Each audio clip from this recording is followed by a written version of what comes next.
সবাই ভাবল, কি ব্যাপার, হঠাৎ প্রভুর রথ এভাবে থমকে গেল কেন? তারপর শালবেগ আসার পরে, প্রভুকে দর্শন করার পরে তারপর আবার রথ চলতে শুরু করে। তাই নাকি আজও রথযাত্রার সময় শালবেগের সমাধির কাছে রথ কিছুক্ষণের জন্য দাঁড় করানো হয়। এরকমই বহু প্রচলিত বিশ্বাস এবং কাহিনী রয়েছে। তার মধ্যে আরেকটি কাহিনী হচ্ছে অধরপানার কাহিনী। রথযাত্রার শেষ দিকে 3টি রথে দেবতাদের সামনে বিশাল মাটির পাত্রে বিশেষ পানীয় নিবেদন করা হয়। একে বলে অধর পানীয়।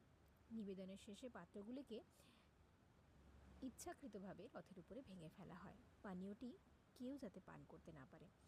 বিশ্বাস করা হয়, রথের সঙ্গে যে সমস্ত অদৃশ্য দেবতা, আত্মা এবং অতৃপ্ত সত্তা আছে, তাদের তৃপ্ত এবং মুক্তির জন্যেই এই প্রসাদের উৎসর্গ করার এই রীতি নিয়ম।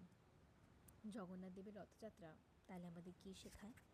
জগন্নাথ দেবের রথযাত্রা আমাদের শেখায় যে মন্দিরের দরজা সবার জন্য খোলা না থাকলেও ঈশ্বরের করুণার দরজা কিন্তু সবার জন্য সবসময় খোলা।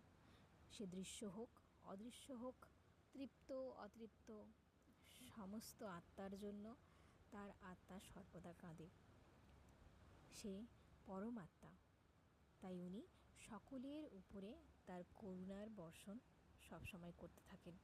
তাই আজকে রথের দিনে দুবাহু তুলে সবাই মিলে বলুন, হরি বল, হরি বল, হরি বল, জয় জগন্নাথ, জয় জগন্নাথ, জয় জগন্নাথ।